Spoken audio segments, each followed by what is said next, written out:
What's up, guys? It's Eventon here. So, just woke up, I got the coffee on my desk, and I just saw that there was the fourth and final Quadrant update for EVE Online. It's called A New Dawn, an Age of Prosperity, which is really nice to see, and I think a lot of players are excited to see this. I've read over this very, very briefly, but I haven't gone over all of the nuance of it. I really hope this update is more than just kind of like undoing a lot of basically the scarcity stuff, and there's going to be more added to it, which definitely seems to be the case. I'm going to cover through this pretty briefly. I will put, of course, the links to not only the Quadrant update, but there's also been some pretty important patch notes that I think people are going to enjoy seeing that they've implemented today. So looking at the first thing, so it says they're introducing the new Age of Prosperity. Capsule leaders look forward to brighter days ahead in New Eden. The first and foremost thing is that they're going to be making changes to mining, compression, and resources. They did mention that there's going to be three phases that were laid out in the ecosystem article back in the day. I'll go ahead and link that too as well. I mean, you guys can find it off of here down in the description, but I was looking at it. There wasn't much to see. But during this time, they said they've kind of made some significant changes. They've come a long way since December of last year. New Eden will introduce resources throughout the universe, basically just kind of introducing more resources back. I'm not sure specifically, but they did say that there will be a detailed dev blog coming up this Friday as to what that is. So I did log in today on one of my alts very quickly just to see if they've made updates to any of the mining changes, like the barges, the exhumers, the orca, the porpoise, anything like that. Nothing has changed yet. Maybe that's an update that will come a little bit further down throughout the Quadrant as well. The one thing they did add that is pretty unique and new is new exploration sites. So kind of what I've read so far is that they're going to be introducing 4 different exploration sites that you could do through various regions of EVE Online. As far as I know, none of them are actually in high sec. They're all in typically low wormhole space and Pochfen.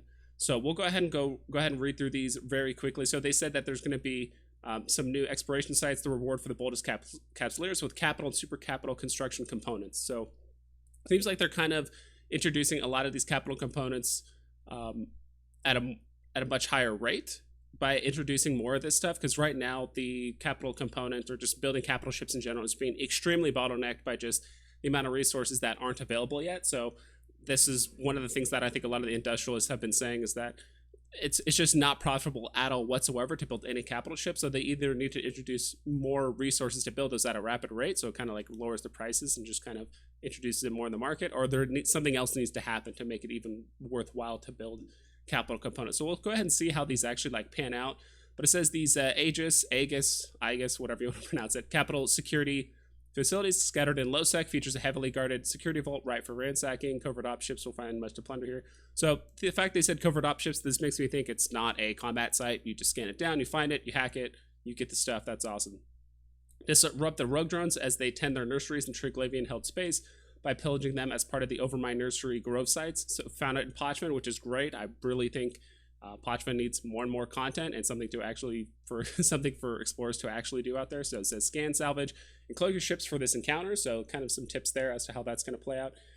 In the Aegis secure transfer facilities found in low-sec and wormhole space. So this is exclusively low-sec and wormhole space. Edicom overseers logistics, capital, components production. Okay, so track down the transport ship faring VIPs in order to learn the location of the Edicom construction facility. Strategic cruisers fitted for scanning, combat, and hacking are recommended here. So it says ship faring VIP. So I'm not sure if this is some sort of like escort quest looking thing where maybe you have to escort an NPC across an area. It stops and you have to like hack something in order to progress. And then the next room there's bad guys you have to kill. So I think that's kind of cool. I think I know most people kind of hate escort quests, but this could be something that could change things up a bit. I don't know. I'm just completely theory crafting here based on what they said. Also, these Aegis security capital construction forges. Escalation site is revealed to players who complete the Aegis secure transfer facility. So if you complete those previous sites, you could get an escalation that is fiercely defended, brings significant firepower, and your marauders and dreadnoughts have any hope of looting this factory. So if you do get a escalation here, you better have either a dreadnought or marauder to be able to pull those up, or better yet, you can maybe go to those sites if you don't have it, but you do have friends that can run the sites. You get the escalation, you warp there, you can tell your friends to show up in their big ships, and they can complete it for you, and you guys can discuss how you want to cut up the loot from there. So to tackle these sites, there will also be a 25% off offer for select ship skins, probably mostly the T3Cs. in the new Eden store. So that's pretty cool. These sites are currently unavailable and will go live on Tranquility soon. So that's super interesting. This reminds me really of these the low sec secure storage sites, I believe they're called. The ones that you would have to actually have the key to, you would get the keys to actually unlock the ESS sites. Gosh, I forgot what those called. The reserve banks. That's what they're called. Sorry, it's still early in the morning for me. I just want to get this information out to you guys. So FanFest. FanFest is coming back. I've not bought my tickets yet. I'm still not sure if I'll be able to go during this exact time from May 6th to May 7th. I would love to go, and if I did go, I'll probably go for a day or two before, then stay for a day or two after. I'm not exactly sure, but I already know quite a few people from my corp are going, and there's already people being very, very excited for all this. So it's going to be out in, oh gosh, don't make fun of me for saying this, Reykjavik. Reykjavik, I believe that's pronounced, but yeah. So I've actually been to quite a few other conventions before. I've been to BlizzCon a couple times, which is a ton of fun. I'm assuming this is going to be a very similar case where there's going to be a lot of panels and people doing presentations and things and lots of drinking, as you can see here, people enjoying themselves for that. So all the information is going to be down here. The Alliance Tournament continues. I have a very bittersweet experience with this. I love the Alliance Tournament, watching people fight. I usually don't do this. I did it for the longest time in the Alliance Tournament. I didn't bet all my points. I remember stocking up probably about 60,000 points worth of loyalty points for the CCP like Twitch site. And I don't know, it was either the fraternity fight or it was the Tuskers. It was like the second day, and it was towards the end, the last half, and it was a big upset, and a ton of people lost their points, including myself. So I'm kind of starting all the way back to zero again, building up my points. But it was still a ton of fun to watch, and it just goes to show that if you guys do have a ton of points, I would not bet it all on one person. There's a lot of crazy things that can happen. There's disconnects, there's upsets, there's I'm pretty sure it was the Tuskers fight where for some reason they had someone that wasn't moving and they died really early, whatever. Anyway, holidays are upon us. I did not read all this. It seems to kind of just explain again the whole Winter Nexus event, which is probably the most beloved event that a lot of people have said. I think it's great because you can do combat sites, you can do exploration. There was mining sites you could do, so there's kind of something for everyone to do for the most part. I heard some of the mining site stuff in like low sec and null sec was really interesting because you can only bring in mining ships, so people are like PvPing literally in mining ships, which is a pretty cool thought. So I'll have to definitely get my corporation up to some shenanigans in that case. And plus there was the filaments that got you immediately into the action. No more wandering around dozens and dozens and dozens of systems trying to find sites. You could just take a filament that would immediately take you to one of these winter volatile ice storms, and so you'd go there. That's where all the sites were. So it got pretty compact, but at least you knew where the sites were, and you didn't feel like you were aimlessly wandering trying to find sites as well. So chilling spree, all this stuff, all the daily stuff, that's really, really fun. I don't think I've seen this before. It says this includes the singles day 2-for-1 sale on November 11th, during which you can get twice the impact of alpha injectors and skill extractors, a special Black Friday sale. So what does that mean? Does that mean you get twice as much SP by using alpha and skill extractors? I'm not exactly sure what that means. I tried looking it up on Google, what that really meant, at least for EVE Online. I wasn't exactly sure. So if someone could explain that down in the comments, that would be awesome. Not exactly sure what that meant. And further discounts, Cyber Monday. So there's a lot of deals and Black Friday stuff coming up around the quarter, which is really exciting. So guys, keep an eye out for that. EVE Universe, your guide to EVE lore. A lot of lore-friendly stuff. I'm not a huge fanatic about the EVE lore. I would say I know more than your average person, honestly, just from watching a lot of Talking in Stations and kind of watching people like Astarothi as well, and some of his YouTube channel and some of the other iterations of Jintan, I believe, years and years ago when he would upload videos on YouTube and his kind of lore discussions about the empires.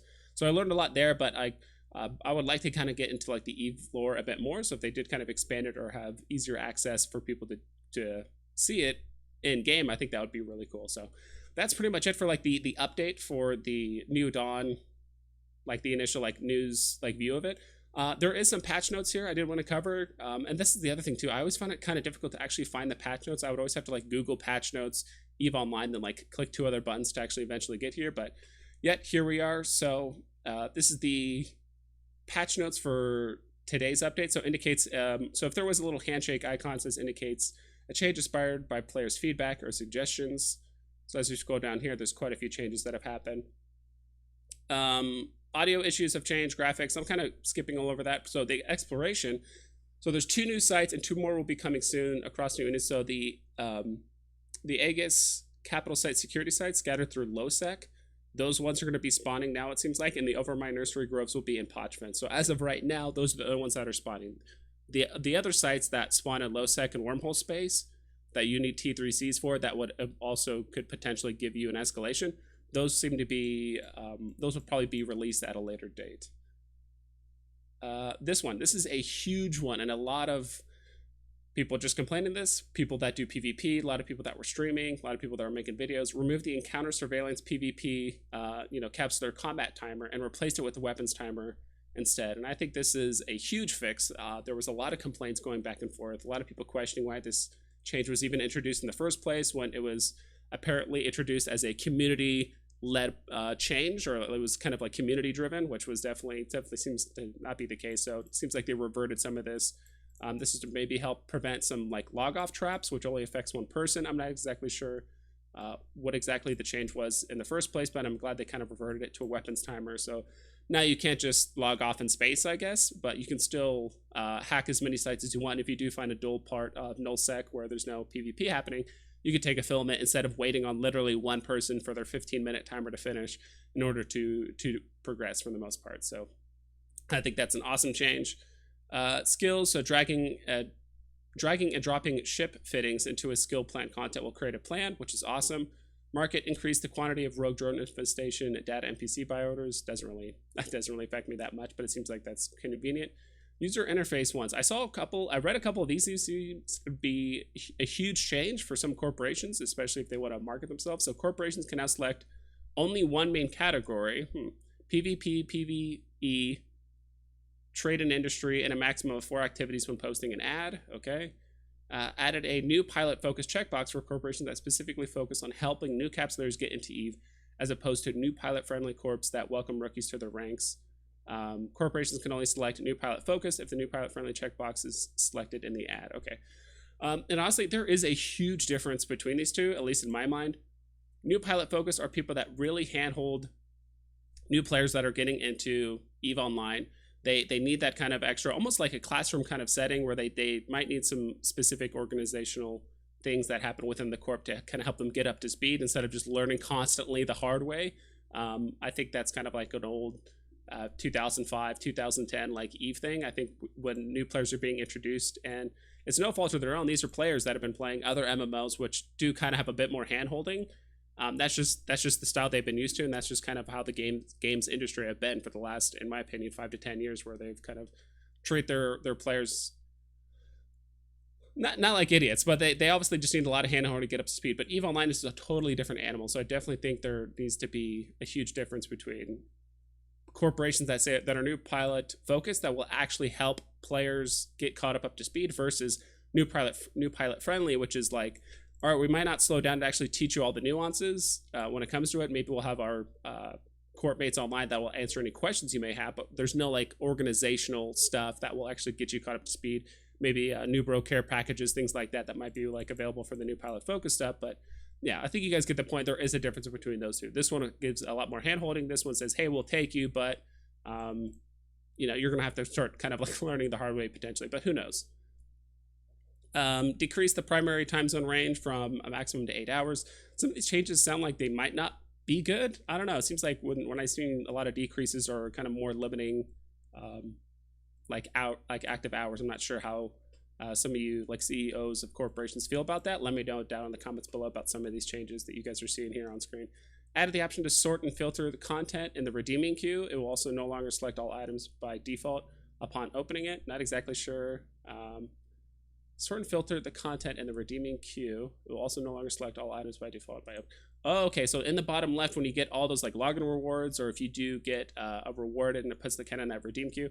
Okay, I like the fact that you can actually sort and filter it now. So before I wasn't sure what I was reading that about. Also, no longer selects all items by default upon opening it, which I think is great. There's been actually a few times where I was saving either filaments, or I was saving some of the drugs that I wanted to use like in combat kind of later on, and I hated it when it would select everything and I would click redeem and it would accidentally like activate all my drugs, all my stuff all at the same time. So at that point, that was kind of annoying.